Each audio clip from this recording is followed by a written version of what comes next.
List of Saturday Night Live incidents. As a live sketch comedy show, NBC's Saturday Night Live, officially abbreviated to SNL, has had a number of technical problems, performer mishaps, and controversial content. Several hosts and musical guests have received negative press due to their appearances on the program, including musician Sinéad O'Connor, comedian Andrew Dice Clay, then presidential candidate Donald Trump, and the band's Rage Against the Machine and Fear. In the course of the show's 40-plus-year history, several technical issues have occurred live on air, most notably with singer Ashlee Simpson. Other times, controversial content has been edited out of syndicated reruns and online distributed editions of the show, including coarse language. The show has banned certain hosts and has also been accused of plagiarism. Technical issues. Ashlee Simpson. Singer and actress Ashlee Simpson appeared as a musical guest on the October 23, 2004 episode with Jude Law as host. Her first performance, Pieces of Me, was performed without incident, but when she began her second song, Autobiography, the vocals for Pieces of Me were heard again before she had even raised the microphone to her mouth. Simpson began to do an impromptu jig and then left the stage. During the closing of the show, Simpson appeared with Law and said, "I feel so bad. My band started playing the wrong song. I didn't know what to do, so I thought I'd do a hoedown." On October 25, Simpson explained that due to complications arising from severe acid reflux disease, she had completely lost her voice and her doctor had advised her not to sing. Her father wanted her to use a vocal guide track for the performance after she had suffered vocal issues during rehearsals. Simpson stated of the incident, "I made a complete fool of myself." According to Simpson, the drummer hit the wrong button, which caused the wrong track to be played. Lorne Michaels had been unaware of the plan to use lip syncing and said in an interview with 60 Minutes that he would not have allowed it if he had been consulted. Simpson is the only musical guest ever to walk off stage during a live performance. Simpson returned to the show on October 8, 2005, and performed without incident. Controversies. Fear. In 1981, director Penelope Spheris made a film titled The Decline of Western Civilization. The film featured an appearance by the punk rock group Fear. This appearance in particular caught the attention of former cast member John Belushi, who lobbied successfully to get the band a spot as a musical guest on the 1981 Halloween episode of SNL. Belushi had originally offered Fear the soundtrack for his major motion picture Neighbors. The film's producers eventually forced Fear off the project, and Belushi got them the infamous SNL gig as compensation. The band's appearance included a group of slam dancers, among them Belushi, Ian MacKaye of Minor Threat and later Fugazi, Tesco V of the Meatmen, Harley Flanagan and John Joseph of the Cro-Mags, and John Brannon of Negative Approach. The show's director originally wanted to prevent the dancers from participating, so Belushi offered to be in the episode if the dancers were allowed to stay. The result was the shortening of Fear's appearance on TV. Frontman Lee Ving started the band's second song by stating, "It's great to be in New Jersey," drawing boos from SNL New York live audience. Fear played I Don't Care About You, Beef Bologna, New York's All Right If You Like Saxophones, and started to play Let's Have a War when the telecast faded into commercial. The slam dancers left ripe pumpkin remains on the set. Cameras, a piano, and other property were damaged in a situation that was close to a stage riot. After their SNL appearance, which resulted in $20,000 in damage, some clubs chose not to hire the band. New York Post article later reported the figure to be $500,000.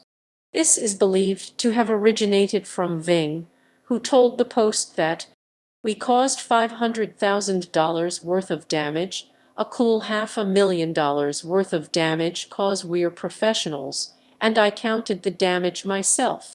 Since this incident, Fear has not appeared on Saturday Night Live again. Andrew Dice Clay. When Andrew Dice Clay was scheduled as a host for the May 12, 1990 episode, cast member Nora Dunn immediately announced to the press that she was boycotting the show in protest.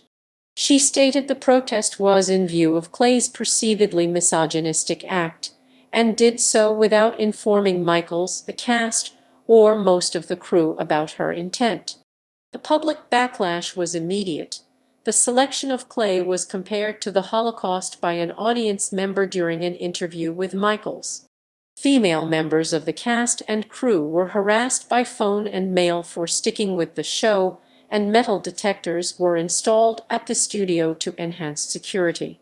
NBC censors insisted that the episode be aired with a delay to compensate for anything Clay might say on air. During the live show, some audience members heckled Clay, but were immediately removed by the increased security detail. Dunn's contract was already coming to an end, and with one episode left in the season, the staff voted against having her take part in the final episode of the season, and her contract was not renewed. Dunn would later express her surprise at the lack of support she received from her colleagues in her refusal to participate. Sinéad O'Connor was scheduled to be the musical guest for the episode, but she also boycotted the show because of Clay's involvement, forcing the producers to find two musical replacements, with one performance by Julie Cruz and a second by Hispanic Boys. Sinéad O'Connor.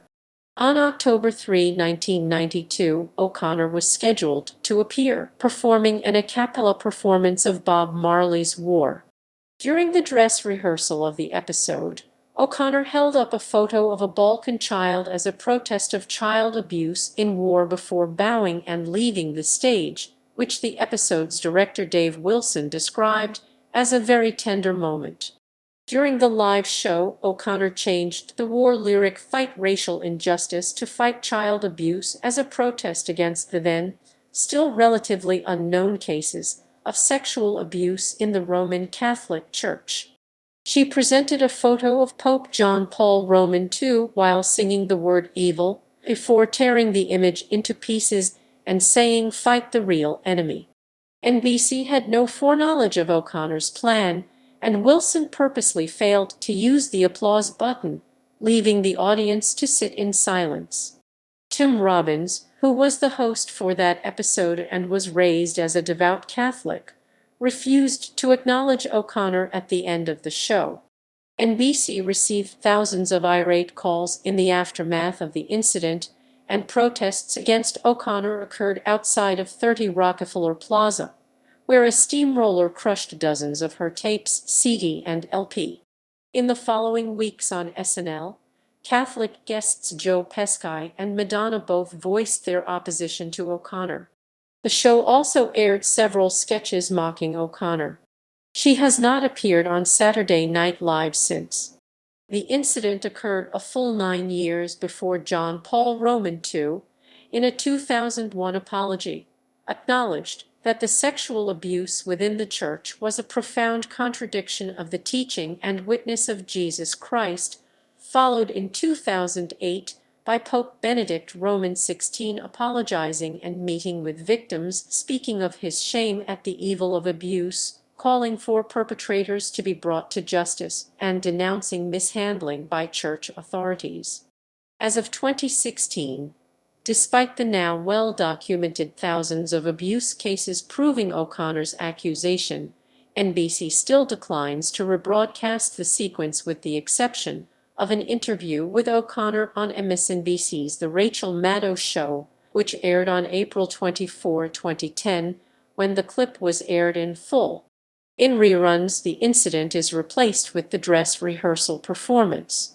The original episode was made available on Volume 4 of the DVD special Saturday Night Live 25 Years of Music, with an introduction by Michaels about the incident. On February 20, 2011, the clip was aired on the SNL special Backstage, showing footage of the dress rehearsal and live performance side by side. The footage cuts to interviewees during the moment the photo was ripped. The incident was mocked during an episode of the television show 30 Rock created by former Saturday Night Live head writer Tina Fey, in which it is mentioned that Tracy Jordan, star of TGS, the show's in-universe analog to Saturday Night Live, tore up a picture of the Pope during an episode. It is replied, in his defense, it was Pope Innocent Roman IV, because he increased taxation in the Papal States. A later episode parodied the Saturday Night Live incident when an NBC page, Kristen Schaal, goes on stage and tears a picture of O'Connor in half. It was also mocked in the third episode of The Life of Rock with Brian Pern, which features the fictional title musician Brian Pern's appearance on a 1992 episode of Saturday Night Live, where he tears up a picture of the Fonts, calling him evil after remarking lies, as a protest against Happy Days providing a distraction to the American public from American foreign policy aggression. This incident was also spoofed by the Australian band TISM on the album cover of Censored due to legal advice. The album really was censored due to a lawsuit. The original name of the album was Australia the Lucky Cunt and depicted a koala drawn in the style of artist Ken Dunn with a syringe in its mouth. Dunn was angered by this cover, and on the week after the album's September 1993 release date obtained an injunction order banning the sale of the album. The album was re-released in November the same year under the censored due to legal advice title, with the cover depicting 4 images of O'Connor on Saturday Night Live edited to show her tearing up a sheet of the TISM logo and the album title on it instead of the Pope. Rage Against the Machine. On April 13, 1996, musical guests Rage Against the Machine Ratum were scheduled to perform 2 songs. The show was hosted that night by billionaire and then presidential candidate Steve Forbes. According to Ratum guitarist Tom Morello, Ratum wanted to stand in sharp juxtaposition to a billionaire telling jokes and promoting his flat tax by making our own statement. To this end, the band hung 2 upside-down American flags from their amplifiers. Seconds before they took the stage to perform Bulls on Parade, stagehands were sent in to pull the flags down. Following the removal of the flags during the first performance, the band was approached by NBC officials and ordered to immediately leave the building. Upon hearing this, bassist Tim Comerford reportedly stormed Forbes' dressing room, throwing shreds from one of the torn-down flags. Morello said that members of the SNL cast and crew, whom he declined to name, expressed solidarity with our actions and a sense of shame that their show had censored the performance. Since this incident, Rage Against the Machine has not appeared on Saturday Night Live again. Donald Trump. Donald Trump's second hosting appearance in the midst of his 2016 presidential campaign courted controversy and protests. Latino advocacy groups pressed NBC to cancel Trump's appearance due to his remarks on Mexican immigration, while protesters picketed outside Trump Tower and 30 Rockefeller Plaza in the days preceding and of the show, holding Dump Trump signs. That group created a petition to cancel Trump's hosting with over 500,000 signatures, delivering it to Michaels and NBC Universal Chief Executive Steve Burke. The Congressional Hispanic Caucus issued a statement of opposition to Trump's appearance. The group Deport Racism Com offered $5,000 in cash to any audience member that would heckle Trump and call him a racist during his monologue. The show aired on November 7, 2015, and due to the equal time rule, Trump only appeared for a total of 12 minutes. The notion of heckling was referenced in the show when Larry David, who had guested earlier in the evening to play politician Bernie Sanders, called Trump a racist, but only to secure the $5,000. In the end, the episode received 9.3 million viewers, the program's highest ratings in nearly 4 years, but was panned by critics. NBC subsequently offered free airtime to Republican candidates who filed equal time requests. Kanye West. On September 29, 2018, during the end credits, musical guest Kanye West, who wore a Make America Great Again hat, launched into a third performance with the song Ghost Town featuring Kid Cudi and 70 Shake. Midway through the performance, NBC cut to commercial, as the show had reached the end of its allotted airtime. After finishing the performance, West began pontificating about the liberal media attacking President Donald Trump and his own 2020 presidential bid. This resulted in boos from the audience, as the cast stood off to the side of the stage and kept their heads down. The impromptu speech was captured in part by comedian and former SNL cast member Chris Rock. During the rant that was uploaded to Twitter by West's record producer, Mike Dean, West accused the cast and crew of bullying him about supporting Trump. Cast members Kenan Thompson and Pete Davidson weighed in on the performance, with the former likening it to holding people hostage during an October 1 appearance on Late Night with Seth Meyers, while the latter, during the following episode's Weekend Update segment, said that West was not told not to wear the hat, nevertheless wearing it throughout the week. A number of hosts and musical guests have been banned from appearing on the show again, and there have been examples of other controversial goings-on within SNL. Examples of these are noted below. Incidents. On December 13, 1975, the show was ordered by NBC network officials to run the episode hosted by controversial comedian Richard Pryor on a 5-second tape delay. Engineers at the show later said they did not run the delay because no one knew how to achieve the effect. However, the first edition of the Book of Lists describing the broadcast indicated that 2 words were deleted during the broadcast, although what was censored is not specified. The December 15, 1979 episode featured 3 songs by musical guest David Bowie, concluding with a performance of Bowie's Keep Swinging, which used a green screen effect to superimpose Bowie's head on the body of a marionette he operated while singing.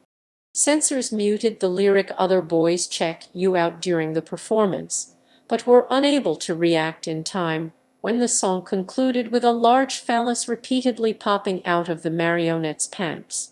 The episode was not edited further for rebroadcasts. The episode of February 21, 1981, hosted by Dallas star Charlene Tilton, featured a parody of the famed Who Shot J.R. story arc from the then-popular nighttime soap. During the show, a plot line had cast member Charles Rocket and Tilton flirting while other cast members expressed jealousy, leading to Rocket being shot in the chest by a sniper in the middle of a sketch. In the show's closing moments, as cast members gathered with the host to say goodnight, Tilton asked Rocket how he felt about being shot. In character, Rocket replied, "Oh man, it's the first time I've ever been shot in my life. I'd like to know who the fuck did it." He attempted to explain it away as an extemporaneous exclamation. This later contributed to Rocket's dismissal from the show. During this same episode, musical guest Prince was thought to have sung the lyric "Fightin' War is such a fucking bore" during his performance of Party Up, a stand-up routine by Sam Kinison during the October 18, 1986 episode was edited for the West Coast telecast and later airings, replacing 2 sections of the routine with a silent image of the previous season's cast. The first cutaway occurred when Kinison encouraged the legalization of cannabis and said, "You can't get any more pot. If you give us back the pot, we'll forget about the crack." The joke violated NBC policy of the time that all references to drugs must be negative. The second, longer cutaway occurred when Kinison made a joke about the crucifixion. During rehearsal, Kinison had not performed the drug joke, but he had performed and been asked to remove crucifixion joke. In a December 5, 1992, Wayne's World sketch, the characters Wayne and Garth, portrayed by Mike Myers and Dana Carvey, made fun of Chelsea Clinton, daughter of then-President-elect Bill Clinton. Wayne noted that while adolescence has been thus far unkind to the then 12-year-old Chelsea, Garth opined that she could turn into a babe in waiting. First Lady Hillary Clinton was publicly critical of the jokes, and they were subsequently edited out of all repeats and syndication rebroadcasts of this sketch. We felt, upon reflection, that if it was in any way hurtful, it wasn't worth it, said executive producer Lorne Michaels. She's a kid who didn't choose to be in public life. Myers himself wrote a letter of apology to the White House. The 13th episode of SNL 19th season, aired the weekend before Valentine's Day in 1994, featured a sketch in which host Alec Baldwin portrays a scoutmaster making overt sexual advances towards the Boy Scout character Canteen Boy, played by Adam Sandler. The sketch generated a considerable amount of complaints from viewers who felt it was homophobic and trivialized pedophilia. Chicago Sun-Times columnist Richard Roper stated that he received calls from his readers claiming they stopped watching the sketch before it finished, while the Boy Scouts of America said, "We see nothing funny about child molestation and are surprised that this unfunny subject would be selected for a comedy sketch." Baldwin said that NBC received 300,000 phone call complaints and lost 7 affiliates due to the sketch, though this was proven false. Nonetheless, the sketch frequently appears in lists of the most controversial SNL moments, and reruns at a disclaimer that Sandler's character is 27 years old. During an April 12, 1997, Weekend Update story about Tabitha Soren, anchor Norm Macdonald, a cast member who was no stranger to on-air controversies during his tenure at the Weekend Update desk, appeared to cough and choke momentarily, causing him to pause and then mutter live, "What the fuck was that?" The audience applauded, and Macdonald laughed the error away. He was fired at the start of January 1998, partly because of this incident and partly, according to NBC management, and disputed by much of the cast due to a drop in ratings and general reduction of quality. Macdonald and others believed that the real reason for his dismissal was the inclusion of a series of jokes calling O.J. Simpson a murderer during and after his double murder trial in Los Angeles. NBC Entertainment president Don Ohlmeyer was good friends with Simpson and had thrown a party for the jurors who acquitted Simpson after the trial.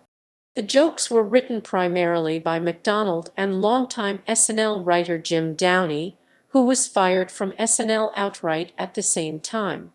Downey was rehired in 2000. Macdonald was replaced on Weekend Update by Colin Quinn, beginning on the January 10, 1998 episode. Macdonald's firing was widely criticized, most notably by comedian Chevy Chase, who was largely responsible for originating Weekend Update.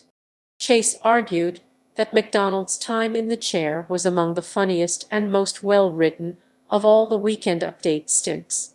In March 1998, a Robert Smigel animated short film called Conspiracy Theory Rock, parody of the show Schoolhouse Rock, aired as part of the TV Funhouse segment. The scathingly political short accused big corporations including Time Warner, Disney, Fox, Westinghouse, and then owner of NBC General Electric, of developing a media monopoly to manipulate public perception and conceal questionable actions. The clip aired only once as part of the original SNL episode and was removed from syndicated repeats, with Michaels explaining that it wasn't funny.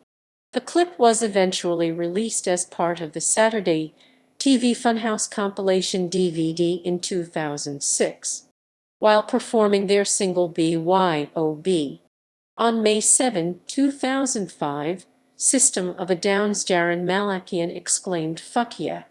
The band had previously refused to self-censor their performance, leading censors to mute "fuck" each time it was sung, but Miss Malakian's impromptu yell.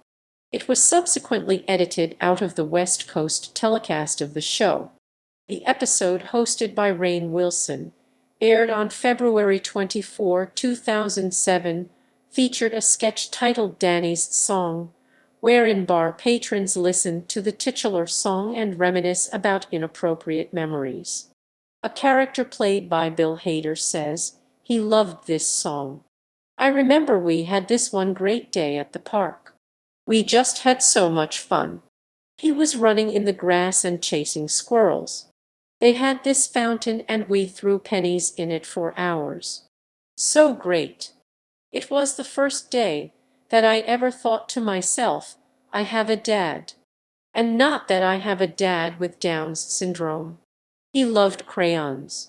The skit prompted criticism from John Coleman, the CEO of the National Down Syndrome Society, which led to the words Down's syndrome being bleeped in later rebroadcasts. On September 26, 2009, Jenny Slate made her SNL debut in a Biker Babes sketch alongside Kristen Wiig and actress Megan Fox, which their characters repeatedly used the word frickin'. In one instance, Slate accidentally said fuckin' instead, which was dubbed over with freakin' for subsequent airings. Slate was pulled back in subsequent episodes and fired from the show at the conclusion of the season. On December 15, 2012, actor Samuel L. Jackson, appearing on the recurring Kenan Thompson sketch What Up With That, as a talk show guest whose segment was cut for time, exclaimed what sounded like the words fuck and bullshit. Thompson ad-libbed in response, "Come on, Sam, that costs money." Jackson later claimed he had not said the full word fuck and that Thompson was supposed to cut off his second expletive. On March 12, 2016, Ariana Grande uttered the word shit during her opening monologue. The profanity was expected to be edited out of the West Coast broadcast, but was not. On November 12, 2016, host Dave Chappelle deliberately used the words "goddamn" and "nigger" throughout his monologue and in several sketches. Although NBC did not censor Chappelle, Raleigh affiliate RAL TV, which had only joined the network earlier in the year, did so, as it found airing profanity to be in violation of its own policy. On February 4, 2017, host Kristen Stewart said that hosting the show was the coolest fucking thing ever during her opening monologue. Stewart realized her mistake, apologized, and joked that she would never be invited back. She hosted again on November 2, 2019.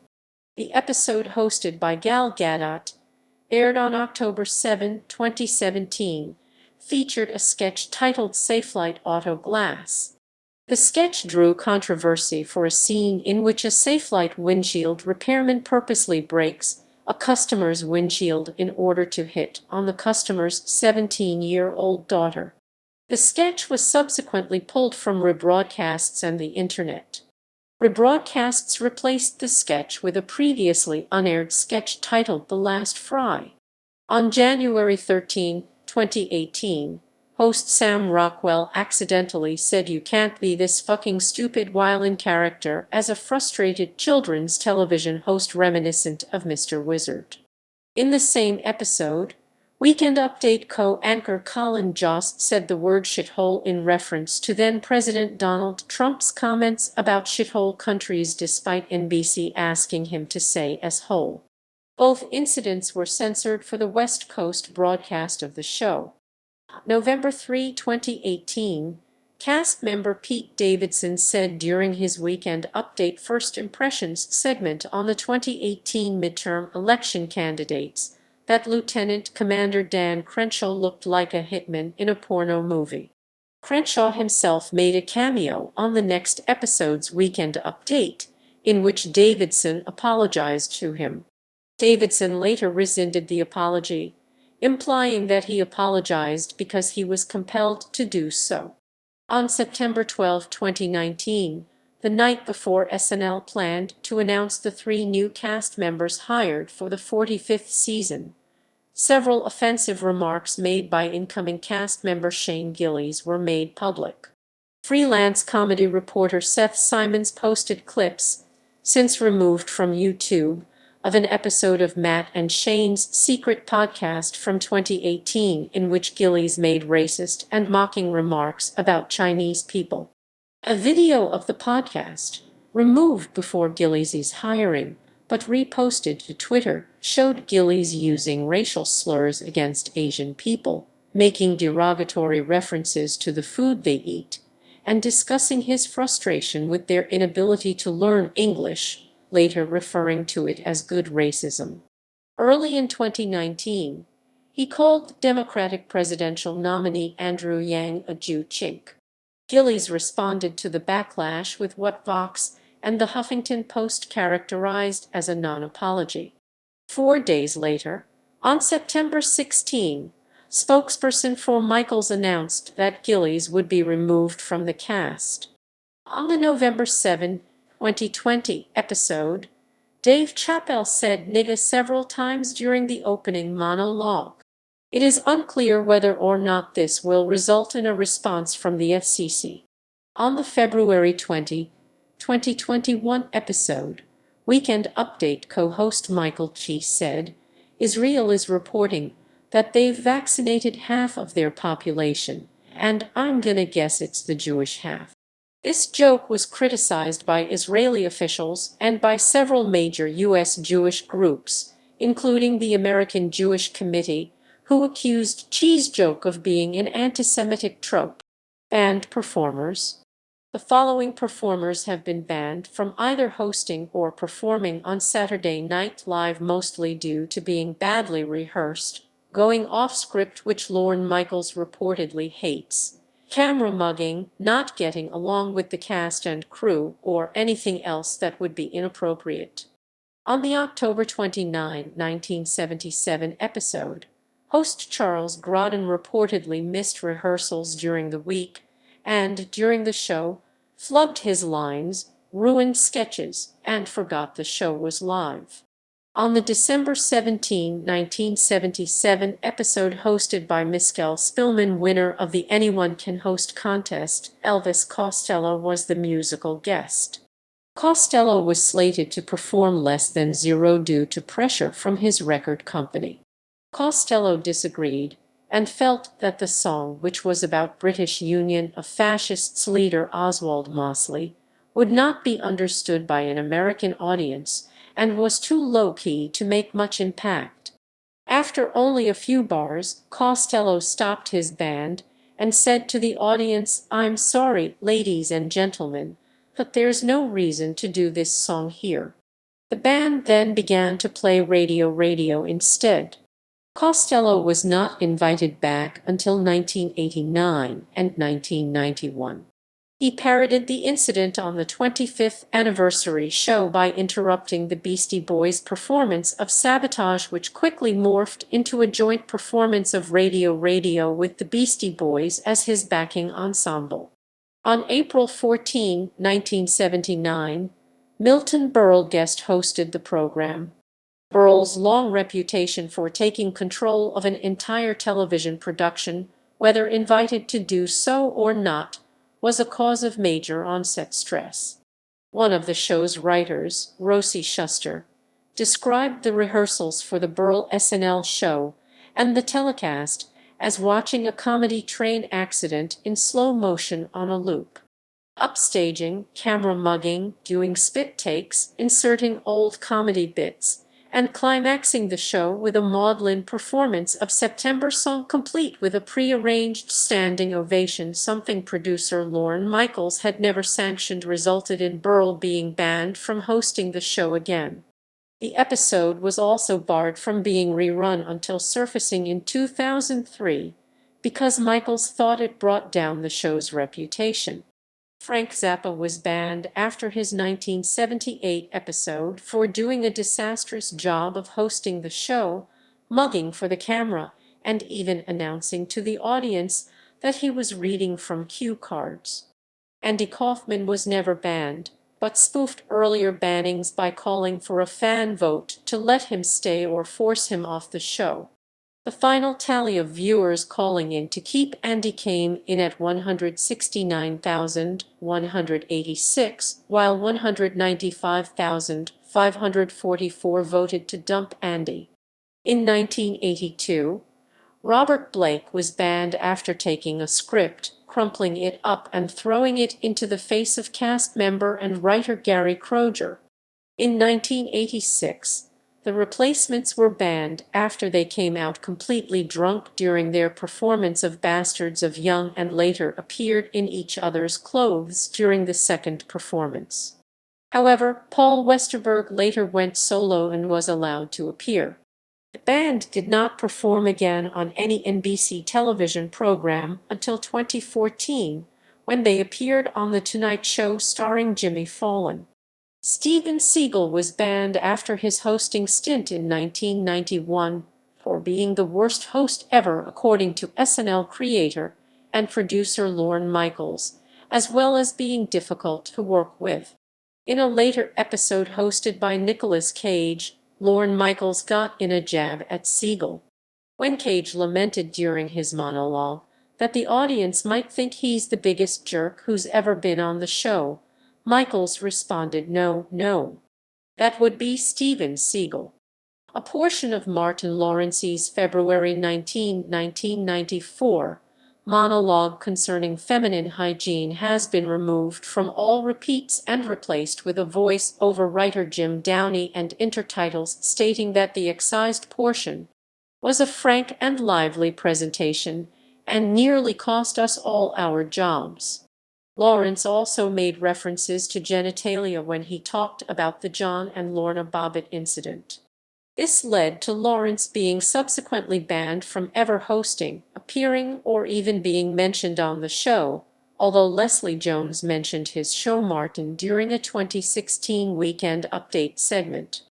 Original Weekend Update anchor Chevy Chase's issues with cast members and writers led to his being the only SNL alum banned from the show. While he had come to blows with Bill Murray during his time as a cast member and insulted Robert Downey Jr. and Terry Sweeney when returning as a guest host in 1985, the last straw came in 1997 after he harassed women on the show, including Sherry Otree, whom he hit on the back of the head. The ban only appears to be limited to hosting, however, as Chase has participated in sketches and specials since 1997. In 2003, Adrian Brody ad-libbed an introduction to musical guest Sean Paul while wearing fake dreadlocks and speaking in fake Jamaican patois for 45 seconds, prompting Michaels to ban him for this action and to say that Brody's performance was possibly racist. Plagiarism. The sketch O'Callahan and Son Pub aired March 18, 1995, episode hosted by Paul Reiser, was entirely lifted from a stand-up routine by comedian Rick Shapiro by cast member/writer Jay Mohr. During rehearsal 3 weeks later, Mohr was brought to Michaels and shown a tape of Shapiro's act. Mohr denied any knowledge of Shapiro or his act at the time, but later admitted in his memoir that he had stolen the sketch word for word from Shapiro's work. Shapiro and his manager sued the show and gained an undisclosed settlement which included the removal of the sketch from all reruns of the show.